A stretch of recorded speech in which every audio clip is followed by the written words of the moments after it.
Hello students, welcome back to a new video. तो हम लोगों ने लास्ट लेक्चर के अंदर बताया था कि principle of inheritance and variation का वो फोर्थ लेक्चर था, जिसमें हम लोगों ने मोनोहाइब्रिड क्रॉस को पढ़ा था। तो जैसा कि सबको पता है, हम लोगों ने एक बैच लॉन्च किया है लक्ष्य नीट, और लक्ष्य नीट के अंदर एक तो सीरीज चल रहा है जो कि मैं पढ़ा रहा हूँ खुद से। उसमें क्या करेंगे कि नोट्स वहाँ पे बनाते हुए पढ़ेंगे, इसी को पढ़ेंगे एनसीईआरटी को ही। वहाँ पे एनसीईआरटी को नहीं पढ़ाया जाएगा डायरेक्टली, बट एक दूसरा सीरीज चलेगा जिसमें लाइन टू लाइन एनसीईआरटी को पढ़ाया जाएगा, ताकि अपना जो नीट है उसमें असर्शन रीजन हो या फिर स्टेटमेंट वाइज क्वेश्चंस हैं, तो उसको अच्छे से टैकल कर पाए, क्योंकि हम लोग एनसीईआरटी के लाइन से रूबरू हुए रहेंगे। इसलिए हम लोग क्या करेंगे, एनसीईआरटी का एक सीरीज चलेगा और एक सीरीज चलेगा जहाँ पे हम लोग एनसीईआरटी डायरेक्टली तो नहीं पढ़ाएंगे, बट इनडायरेक्टली एनसीईआरटी को ही पढ़ाएंगे। उससे होगा कि दो बार हम लोग एक ही चैप्टर को दो बार कर लेंगे, तो हम लोगों को क्वेश्चन करने में ईजी होगा और अच्छे से हम लोगों का चैप्टर को क्लियर हो पाएगा। तो चलिए आज का टॉपिक स्टार्ट करते हैं, principles of inheritance and variation. यही चैप्टर वहाँ पे भी चल रहा है, इसी को एनसीईआरटी से कवर करते हैं। तो स्टार्ट करते हैं। जैसा कि यहाँ देख रहे हैं, principles of inheritance and variation, ये वाला चैप्टर हम लोगों ने स्टार्ट किया था। जेनेटिक्स का पहला टॉपिक ये है। इसमें देखो पढ़ना क्या क्या है, इसमें पढ़ना क्या क्या है, इसमें कुछ कुछ टॉपिक्स हैं। जैसे कि पहला टॉपिक की अगर यहाँ बात करें, तो पहला टॉपिक हम लोगों ने स्टार्ट कर दिया था, मेंडल्स लॉ ऑफ इनहेरिटेंस पढ़ेंगे। उसके बाद इसमें लॉज पढ़ेंगे, मेंडल ने क्या क्या लॉ दिया है वो पढ़ेंगे। उसके बाद इनहेरिटेंस ऑफ वन जीन, मतलब एक जीन के कारण जो इनहेरिटेंस होता है उसके बारे में यहाँ पे पढ़ेंगे, जैसे मोनोहाइब्रिड क्रॉस, ये सब हो गया। उसके बाद फिर यहाँ पे इनहेरिटेंस ऑफ टू जीन्स, मतलब डायहाइब्रिड क्रॉस, ये हो गया। उसके बाद फिर सेक्स डिटर्मिनेशन, अलग अलग एनिमल्स में, ऑर्गेनिज्म में कैसे सेक्स का डिटर्मिनेशन होता है, ह्यूमंस में कैसे होता है, बर्ड्स में कैसे होता है, या फिर अदर एनिमल्स जो एम्फीबियंस में कैसे होता है, सारा कुछ यहाँ पे पढ़ेंगे हम लोग। सेक्स डिटर्मिनेशन के अंदर पढ़ेंगे। फिर म्यूटेशन देखेंगे, जहाँ पे क्या होता है कि डिसकंटिन्यूअस वेरिएशन के कारण म्यूटेशन होता है, म्यूटेशन होता है। उसके बाद फिर जेनेटिक डिसऑर्डर, अगर कोई जेनेटिकली करेक्शन वहाँ पे क्या हो जाएगा, जेनेटिक मेकअप में कुछ थोड़ा सा भी चेंजिंग हो जाएगा, तो वहाँ पे जो उसका सीक्वेंस है, सीक्वेंसिंग में चेंजिंग आने का जो डिजीज होगा या डिसऑर्डर होगा, उसको हम लोग बोलेंगे जेनेटिक डिसऑर्डर।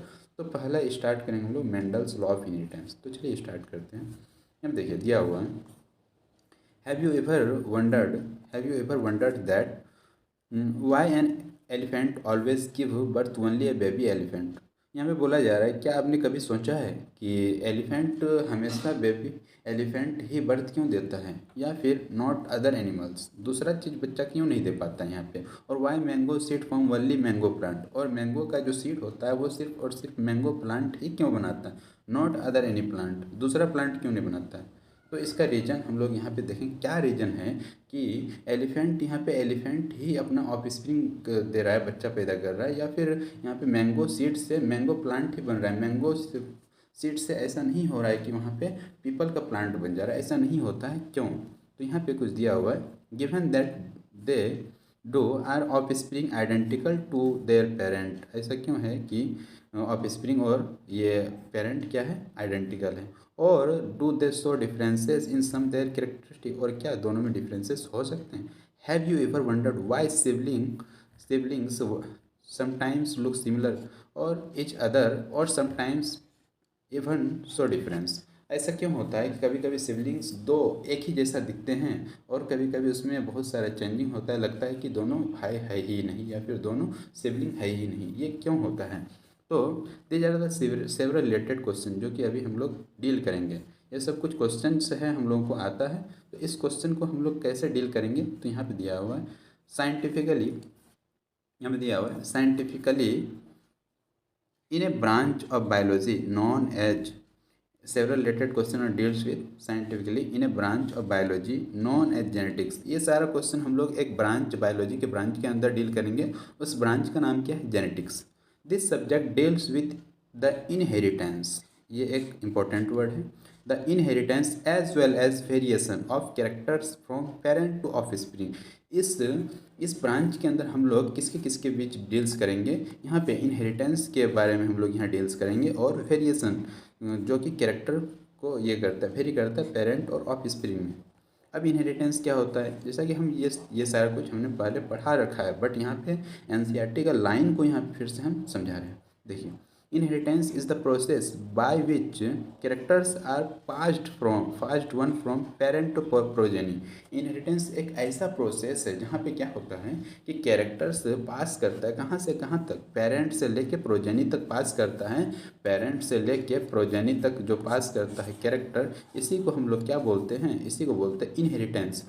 कैरेक्टर कैसा हो सकता है, जैसे मतलब कोई पेरेंट हाइट है, टॉल है, तो उसका ऑफ स्प्रिंग भी टॉल हो रहा है, या पेरेंट मतलब फेयर है, कलर उसका फेयर है तो उसका ऑफ स्प्रिंग भी फेयर कलर का हो रहा है, या फिर डार्क कलर का पेरेंट है तो उसका ऑफ स्प्रिंग भी डार्क कलर का हो रहा है। तो ये जो कैरेक्टर को ये करता है, एक एक जनरेशन से नेक्स्ट जनरेशन तक पास करता है, इसको हम लोग क्या बोलते हैं, इसी को बोलते हैं इनहेरिटेंस। अब देखिए यहाँ पे it is the basis of heredity, और यही क्या है, इनहेरिटेंस जो है यही बेसिस है हेरिडिटी का। Variation is the degree by which progeny differ from the parent. दूसरा वर्ड यहाँ पे क्या आता है, यहाँ पे वेरिएशन। वेरिएशन क्या होता है, वेरिएशन इज द डिग्री, मतलब डिग्री कितना डिग्री पे मतलब प्रोजेनी डिफर करेगा अपने पेरेंट्स से, वही बता रहा है कि पेरेंट और प्रोजेनी में क्या डिफरेंसेस आएगा। ये कहाँ पे हम लोग पढ़ेंगे, ये पढ़ेंगे हम लोग यहाँ पे अपना वेरिएशन के अंदर। तो ये हो गया वेरिएशन। अब यहाँ पे देखिए ह्यूमन्स न्यू फ्रॉम अर्ली, जैसे कि जानते हैं ह्यूमन्स नाउ फ्रॉम अर्ली 8,000 से मतलब 1000 BC तक में, that one of cows variation was hidden in sexual reproduction. उस टाइम मतलब हिडन था वेरिएशन, किसमें, सेक्सुअल रिप्रोडक्शन होता है। वेरिएशन जो होता है कैसे होता है, सेक्सुअल रिप्रोडक्शन के कारण होता है। दे exploited the variation that were mutually present in that were यहाँ पे that were present, जैसा कि यहाँ दिया हुआ है, दे exploited the variation that were naturally present in the wild population of plant and animals to selectively breed selected and select for organism that passed desirable character। मतलब यहाँ पे बोला क्या जा रहा है कि मतलब स्टार्टिंग में जब नेचुरली प्रेजेंट था पॉपुलेशन, उस टाइम वेरिएशन कैसे कैसे हुआ, कुछ कुछ मतलब वहाँ पे क्या हुआ, ब्रीड में सेलेक्टेड, ब्रीड में थोड़ा थोड़ा पासिंग हुआ character. For example artificial selection के थ्रू, आर्टिफिशियल सिलेक्शन से हम लोग यहाँ पे वेरिएशन ला सकते थे। फिर डोमेस्टिकेशन फ्रॉम एंसेस्ट्रल देखिए domestication from ancestral wild cow, जैसे मतलब एंसेस्ट्रल वाइल्ड काउ से भी मतलब वेरिएशन आ गया। We well known as Indian breed, जैसे कि मतलब वेल नोन इंडियन ब्रीड्स का नाम दिया हुआ है। साहिवाल काव इन पंजाब, ये पंजाब में एक इंडियन ब्रीड है जो कि नाम क्या है, साहिवाल काव। ये इंपॉर्टेंट मान सकते हैं क्योंकि एनसीईआरटी के अंदर दिया हुआ है। अगर पूछा जाए कि सबसे पहले यहाँ पे क्वेश्चन आएगा अगर इस तरह कि Sahiwal is a breed of, किसका ब्रीड है, तो यहाँ पे आंसर क्या करना है, काव का ब्रीड है। फिर पूछा जाएगा कि साहिवाल काव बिलोंग्स टू विच स्टेट, किस स्टेट में ये ब्रीड को बनाया गया या पाया जाता है, तो यहाँ पे डालना है पंजाब। उसके बाद यहाँ पे देखिए कि दिया हुआ है, however recognise through, we must however recognize that through our ancestral knew that about the inheritance of character and variation। यहाँ पे हम लोग क्या करेंगे, इन्हें एंसेस्टर के ही थ्रू हम लोग इनहेरिटेंस ऑफ वेरिएशन को मतलब यहाँ पे पता कर सकते। They had very little idea about scientific basis of this phenomena, और उनको जो हम लोग का एंसेस्टर था उनको साइंटिफिक बेसिस का आइडिया बहुत कम था, बहुत कम था।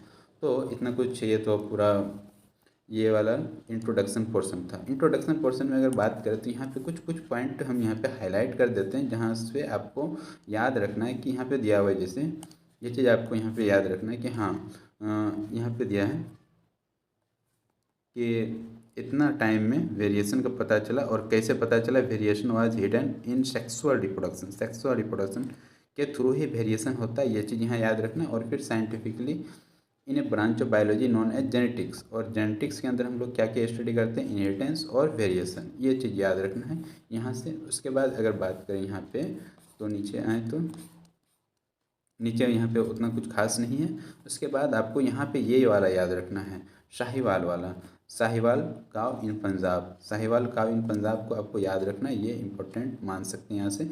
अब नेक्स्ट टॉपिक जो सबसे स्टार्टिंग है इस चैप्टर का, यहाँ तक तो पूरा इंट्रोडक्शन पोर्शन था जो कि पढ़ना होता है किसी भी चैप्टर को स्टार्ट करने से पहले, उस चैप्टर का ओवरव्यू। अब मेन टॉपिक जो है यहाँ से स्टार्ट हो रहा है, Mendel's law of inheritance. Inheritance में मेंडल्स ने क्या क्या लॉज दिया था उनके बारे में यहाँ पे हम लोग गप्पे मारेंगे और पढ़ेंगे। तो चलिए स्टार्ट। देखिए स्टार्ट करते हैं। Mendel's law of inheritance. Mendel's law of inheritance का ये हुआ था। It was during mid 19th century that headway was made in understanding of inheritance. Inheritance को अंडरस्टैंड करने के लिए एक साइंटिस्ट आया था जिसका नाम क्या है, Gregor Mendel. Conducted hybridisation experiment. ये कौन सा एक्सपेरिमेंट किया था? यहाँ से अब इम्पोर्टेंट, यहाँ से क्वेश्चन बनना स्टार्ट हो रहा है। यहाँ से हर लाइन पे देखना, हम क्वेश्चन यहाँ पे पुटअप करेंगे और आपको ये जहाँ पे भी हम मार्क करेंगे उसको याद रखना है, वहाँ से क्वेश्चन बनता है। सबसे पहले ग्रेगर मेंडल आया किसको समझाने के लिए? इनहेरिटेंस को। Gregor Mendel conducted hybridisation experiment on garden pea. किसके ऊपर हाइब्रिडाइजेशन एक्सपेरिमेंट किया था इन्होंने? गार्डन पी के ऊपर। उसके बाद ये वाला जो है 7 ईयर, कितना दिन के लिए किया था एक्सपेरिमेंट? 1856 से लेके 1863 तक इन्होंने किया था। ये नीट का क्वेश्चन है, ये वाला नीट का क्वेश्चन आया हुआ क्वेश्चन है। 2020 या 19 में ये वाला क्वेश्चन आ चुका है, PYQ है। यहाँ पे 7 ईयर्स वाला ये डेट दिया था और पूछा था, तीन अलग डेट दे दिया था और ये एक डेट दिया था और पूछा था कि कौन सा डेट पे ग्रेगर मेंडल साहब ने अपना एक्सपेरिमेंट, हाइब्रिडाइजेशन एक्सपेरिमेंट किया था। तो ये वाला डेट एक उनमें से ऑप्शन था। And propose the law of inheritance and living organism. और इन्होंने एक लॉ दे दिया इनहेरिटेंस का, किसके अंदर? लिविंग ऑर्गेनिज्म के अंदर। सबसे पहले हम लोग यहाँ क्या पढ़ें कि ये अंडरस्टैंड, समझाने के लिए आया था इनहेरिटेंस को, और लॉ दे दिया inheritance, law of inheritance in living organism. During Mendel investigation into inheritance pattern, it was for first time that statistical analysis and mathematical logic were applied to problem in biology. यह दुनिया में पहला time, first time ऐसा हुआ था कि Mendel ने biology के कॉन्सेप्ट को यहाँ समझाने के लिए क्या किया था? इनहेरिटेंस पैटर्न फर्स्ट टाइम क्या किया? Statistical analysis and mathematical logic were applied to problem in biology. Biology के अंदर मतलब समझाने के लिए इन्होंने अपना एक्सपेरिमेंट को बताने के लिए ये फर्स्ट टाइम दुनिया को statics, analytics and mathematical logic को इंट्रोड्यूस किया था बायोलॉजी को समझाने के लिए, जो कि दूसरे साइंटिस्ट इस बात से कन्वीनियंस नहीं थे, इसलिए इनको उस टाइम क्या हुआ था? फेल्योर मिला था। बाद में ये चीज़ सही हो गया, बट स्टार्टिंग में इसको फेल्योर मिला था इसके कारण। उसके बाद देखिए, his experiment has a large sampling size. यहाँ पे क्वेश्चन आता है कि मेंडल्स एक्सपेरिमेंट हैज़, यहाँ पे पूछा वो ऑप्शन दिया हुआ रहेगा, small sampling size, large sampling size, both, none of this. तो यहाँ पे क्या लिखना है आपको? यहाँ पे मार्क करके आना है, लार्ज सैम्पलिंग साइज था, बहुत सारा प्लांट था, with greater credibility to the data that he collected. ताकि ज़्यादा से ज़्यादा, मतलब यहाँ पे लार्ज सैम्पलिंग साइज रहेगा तो डाटा अच्छे से आ पाएगा और जिसको ये कलेक्ट करके आगे एनालिसिस करेंगे। Also the confirmation of his inference from experiment on successive generation of each test plant proved that his result pointed to general rule of inheritance rather than the understanding idea। यहाँ पे normal general rule use किया था, जिसको यहाँ पे देखिए, यहाँ पे जनरल रूल और also confirmed his general experiment test, हाँ, understanding। Mendel investigated characters in, किसके अंदर ये किया था? मेंडल्स इन्वेस्टिगेटेड कैरेक्टर इन, यहाँ पे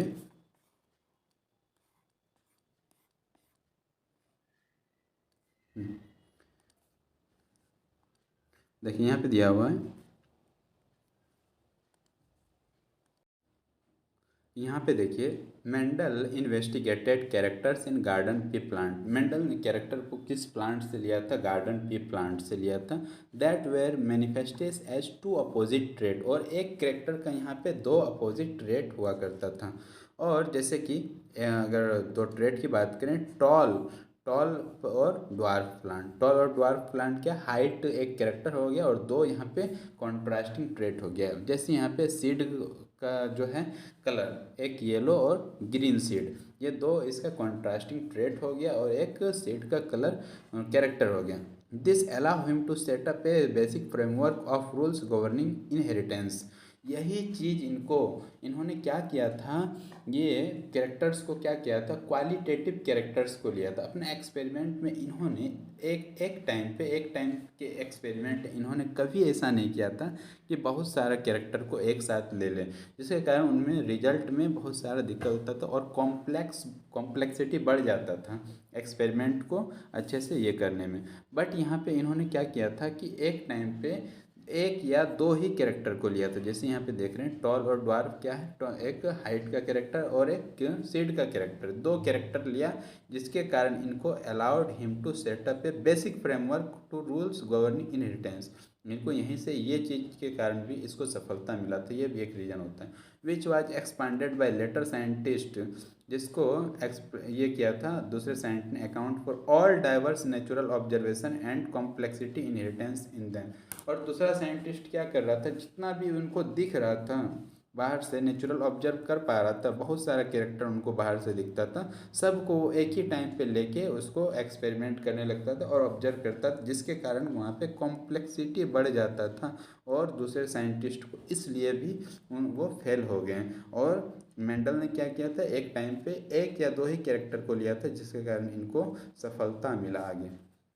आगे देखिए यहाँ पे, मेंडल कंडक्टेड सच आर्टिफिशियल पॉलिनेशन। मेंडल ने क्या किया था, आर्टिफिशियल पॉलिनेशन या फिर क्रॉस पॉलिनेशन कराया था। ये चीज़ हम लोगों ने पढ़ा था कि सबसे पहले वहाँ पे क्या किए थे, बैगिंग किए थे, इमास्कुलेशन, बैगिंग और टैगिंग। तो उसी वहीं पे ये क्या किया था, आर्टिफिशियल पॉलिनेशन या क्रॉस पॉलिनेशन, दोनों एक ही चीज़ को यहाँ पे बोल रहे हैं। और क्या बनाया था इन्होंने, true breeding P line experiment using several true breeding P line को यूज करके इन्होंने आर्टिफिशियल, जैसे मतलब कैपिटल टी ये क्या है, true breeding line, small T ये ट्रू ब्रीडिंग लाइन, इनको यूज करके क्रॉस कराया था और यहाँ पे आया था जैसे कैपिटल टी स्मॉल टी। तो ये यहाँ पे बोला जा रहा है कि आर्टिफिशियल पोलिनेशन और cross pollination experiment using several true breeding line, यही तो है ट्रू ब्रीडिंग पी लाइन। ए ट्रू ब्रीडिंग कैसे बनाते हैं ट्रू ब्रीडिंग लाइन को, अब देखिए यहाँ पे, a true breeding line is one that having undergoes continuous self pollination. अगर हम लोगों को यहाँ पे ट्रू ब्रीडिंग लाइन बनाना है तो कंटिन्यूअस क्या करना है, यहाँ पे कंटिन्यूअस सेल्फ पॉलिनेशन करना पड़ेगा। और कंटिन्यूअस सेल्फ पॉलिनेशन होने के बाद फाइनली जो क्या होगा, so a stable trait inheritance and expression for several generation. और इनको बहुत सारे जनरेशन तक कंटिन्यूस सेल्फ पॉलिनेशन कराने के बाद यहाँ पे स्टेबल ट्रेट बनेगा। जैसे ये क्या है, स्टेबल ट्रेट है, ये स्टेबल ट्रेट है। यहाँ पे स्टेबल ट्रेट बनने के बाद उसको हम लोग यहाँ पे क्रॉस कराते हैं। उसके बाद देखिए यहाँ पे, Mendel selected 14 true breeding pea plant varieties. This is very important. ये बहुत बार आपको माइनर में, मेजर में, आपके इंस्टीट्यूट में या फिर अपना नीट में भी ये पूछा गया, एम्स में भी ये पूछा गया है। बट बच्चा यहाँ पे थोड़ा सा मिस्टेक कर देते हैं, लगता है उनको कि 7 होना चाहिए यहाँ पे, बट यहाँ पे 7 वो कैरेक्टर को सोच लेते हैं। यहाँ पे क्या करना है, आपको 14 पे टिक करना है। Mendel selected 14 true breeding pea plant varieties each pair of which were except, जहाँ पे उनको पेयर में लिया गया था, और जिसके लिए विच वेयर सिमिलर, जो कि सिमिलर होता है, except of for one character which contrasting trait, उस उनमें एक छोड़ के, जिसका कंट्रास्टिंग ट्रेट को छोड़ के। Some of contrasting trait selected were smooth और रिंकल्ड सीट। इन्होंने कुछ कुछ कॉन्ट्रास्टिंग ट्रेट को सिलेक्ट किया था, जिसमें स्मूथ और रिंकल्ड सीट, जैसे एक ये स्मूथ सीट हो गया और एक ये रिंकल्ड सीट हो गया, इस तरह के इन्होंने कॉन्ट्रास्टिंग ट्रेट लिया था। येलो और ग्रीन सीट, जैसे एक सीट क्या है, ये तो येलो कलर का है और दूसरा ये क्या है, ग्रीन कलर का, ये ग्रीन है और ये येलो है, तो ये दोनों कॉन्ट्रास्टिंग ट्रेट हो गया सीड कलर का। स्मूथ और इन्फ्लेम्ड पोर्ड, जैसे ये अपना पोर्ड है, ये पोर्ड है, एक स्मूथ है और दूसरा कैसे है, ये इन्फ्लेम्ड है, इस तरह की। उसके बाद फिर यहाँ पे ग्रीन और येलो पोर्ड, एक पोर्ड कैसा है, ये जैसे सपोज इस तरह एक पोर्ड ग्रीन है और दूसरा पोर्ड यहाँ पे येलो है। यहाँ पे कलर नहीं हम बना रहे हैं, बस समझा रहे हैं कि एक ग्रीन है तो दूसरा येलो है, ये दोनों क्या है, कॉन्ट्रास्टिंग ट्रेट है। और टॉल और ड्वार्फ प्लांट, जैसे यहाँ पे देख ही रहे हैं, ये टॉल प्लांट है और दूसरा ड्वार्फ है, दोनों क्या है, कॉन्ट्रास्टिंग ट्रेट है। देखिए यहाँ पे यही वाला दिया हुआ है कि फिगर 5.1 में जो दिया हुआ है उसी को समझा रहे हैं। तो several pairs of contrasting trait in P plant study bye Mendel, Mendel के द्वारा सेवरल पेयर कॉन्ट्रास्टिंग ट्रेट का स्टडी किया था, जो कि यहाँ पे दिया हुआ है। जैसे स्टेम हाइट का बात करें तो टॉल क्या है यहाँ पे डोमिनेंट और ड्वार्फ क्या है यहाँ पे रिसेसिव है। अगर यहाँ पे बात करें और सारा कॉन्ट्रास्टिंग ट्रेट और कैरेक्टर के, तो यहाँ पे फ्लावर पोजीशन देखिए, ये फ्लावर पोजीशन, ये है फ्लावर पोजीशन देखिए एक्सियल, ये एक्सिस में है, ये एक्सिस में है, इसको डोमिनेंट मानते हैं। और जहाँ पे ये देखिए ट्रेनमिनल में सबसे ऊपर है, तो इसको टर्मिनल, तो ये डॉट रिसेसिव हो गया। पॉड कलर देखिए, ये पॉड कलर ये ग्रीन कलर का और ये येलो कलर का, ये रिसेसिव है, ये डोमिनेंट है। उसके बाद पॉड शेप देखिए, ये पूरा भरा हुआ है इसमें, मतलब अंदर का जो ये है अपना सीड है वो पूरा अच्छे से डेवलप्ड हो पाया। और ये कॉन्स्ट्रिक्टेड है, मतलब यहाँ पे डेवलपमेंट अच्छे से नहीं हो पाया है, इसलिए ये रिसेसिव है, ये रिसेसिव है और ये डोमिनेंट है। अगर यहाँ पे ऊपर आएँ और देखें तो यहाँ पे और दिया हुआ है, जैसे देखिए यहाँ पे दिया हुआ है अपना ये सीड शेप, यहाँ पे कैरेक्टर दिया हुआ है। ये सब जितना भी इधर जा रहे हैं हम लोग नीचे जाएंगे, ये सीड शेप ये कैरेक्टर है और ये डोमिनेंट ट्रेट है और ये रिसेप्टिव ट्रेट है। कॉन्ट्रास्टिंग ट्रेट दोनों एक दूसरे के हैं। तो सीड शेप में बात करें तो ये राउंड शेप का है एक सीड और दूसरा रिंकल्ड है। और यहाँ पे देखिए सीड कलर एक येलो है तो ये ग्रीन है, ये डोमिनेंट है और ये रिसेसिव है। अगर यहाँ कलर की बात करें फ्लावर कलर की, तो ये वायलेट है जो कि डोमिनेंट कलर माना जाता है पी प्लांट के अंदर, और वाइट जो है ये रेसेसिव है। और पोर्ट से फूल और कॉन्स्ट्रिक्टर बता रखा है। तो ये सारा कुछ यहाँ पे कैरेक्टर्स मेंडल्स के द्वारा क्या किया गया था, मेंडल्स के द्वारा यहाँ पे अगर बात करें इस तरह के, ये यहाँ पे बात करें अगर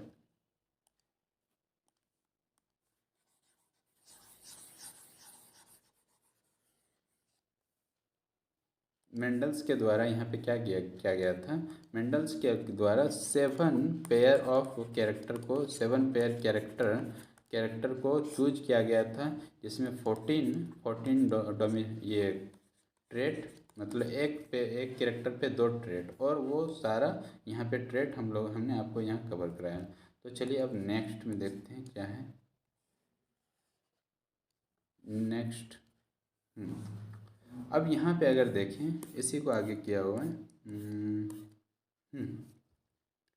यहाँ पे अगर बात करें तो दिया हुआ है कि कॉन्ट्रास्टिंग ट्रेट, और ये contrasting trait studies bye Mendel. हाँ, यही चीज़ हम बताना चाह रहे थे कि मेंडल ने 7 कैरेक्टर पे स्टडी किया था, जिसका यहाँ पे 14 डोमिनेट ये कॉन्ट्रास्टिंग ट्रेट था। जैसे स्टेम हाइट, टॉल क्या है यहाँ पे डोमिनेंट है, और ड्वार्फ यहाँ पे रिसेसिव है। Flower colour violet dominant, white recessive. Flower position axial, axial यहाँ पे क्या है, यहाँ पे डोमिनेंट है और टर्मिनल यहाँ पे रिसेसिव है। और पोर्ट शेप इन्फ्लेम्ड यहाँ पे क्या है, इन्फ्लेटेड, इन्फ्लेटेड यहाँ पे डोमिनेंट है और कॉन्स्ट्रिक्टेड यहाँ पे रेसेसिव है। पोर्ड शेप कलर का बात करें तो ग्रीन यहाँ पे डोमिनेंट है और येलो यहाँ पे रेसेसिव है। फिर सीड शेप की बात करें, राउंड यहाँ पे डोमिनेंट है और ये रिंकल्ड यहाँ पे रेसेसिव है। सीड कलर की बात करें तो येलो यहाँ पे डोमिनेंट और ग्रीन यहाँ पे रेसेसिव है।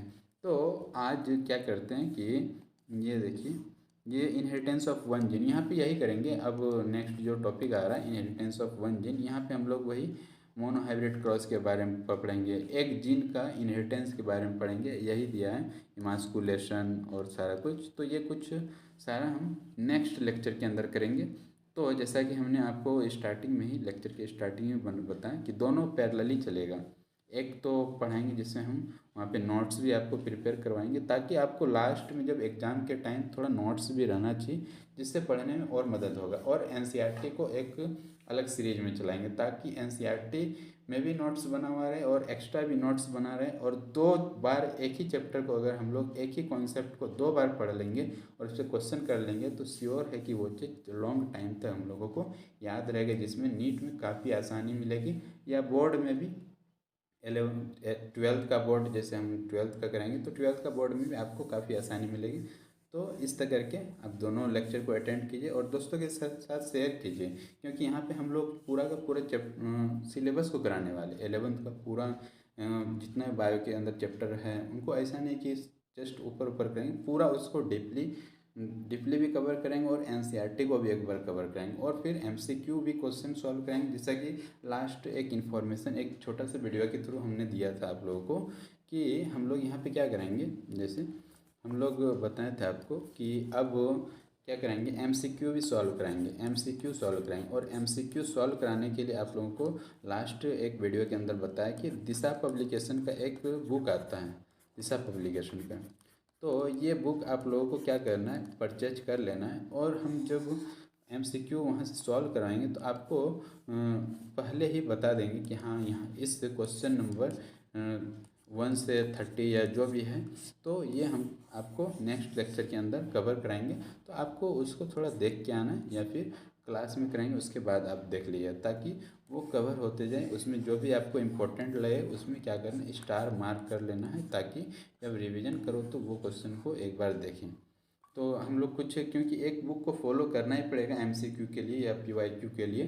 तो एक स्टैंडर्ड बुक है दिशा पब्लिकेशन का, और बहुत सारी आती है, एमटीजी की फिंगर टिप्स भी आती है, और भी एनसीईआरटी एग्जाम्पलर वगैरह एक्सप्लोरर क्या क्या आता है। बट हमको ये बुक पर्सनली अच्छा लगा, ज़्यादा नहीं है, इसमें हर टाइप का क्वेश्चन है, जैसे असर्शन रीजन है, उसके बाद स्टेटमेंट वाला है, स्टेटमेंट वाइज, वहाँ पे डायग्राम बेस्ड भी है, डायग्राम बेस्ड, उसके बाद फिर मैचिंग वाला भी है। तो जैसे और वन लाइनर भी है स्टेटमेंट वाइज। तो ये सारा कुछ जैसा कि आपको पता है नीट में इधर रिसेंट ईयर में यही सब टाइप का क्वेश्चन आ रहा है, तो ये सब उसमें दिया हुआ है। तो वहाँ से हम लोग फॉलो करेंगे और लेक्चर को अटेंड करते रहिए। और ये इस तरह के क्वेश्चंस बनाना बहुत ज़रूरी है, और क्वेश्चंस तब होगा जब हम लोग एनसीईआरटी को अच्छे से लाइन बाय लाइन उसको कवर करेंगे। तो एनसीईआरटी पढ़ा रहे हैं, जैसा जैसे एनसीईआरटी में जहाँ पे भी हम मार्क कराएं आपको लेक्चर में, तो वहाँ पे आपको भी मार्क करना है और वहाँ पे हाईलाइट कर लेना है, ताकि जब रिवीजन करें तो वहाँ पे वो चीज़ दिखे कि हाँ ये इम्पोर्टेंट है, सर ने बताया था यहाँ से क्वेश्चन आया हुआ है, या ये क्वेश्चन बन सकता है, ये रिपीटेड है। तो वो चीज़ आपको याद रखना है। तो चलिए आज के लिए इतना ही, फिर मिलते हैं नेक्स्ट वीडियो। तब तक अच्छे से पढ़ते रहिए। All the very best.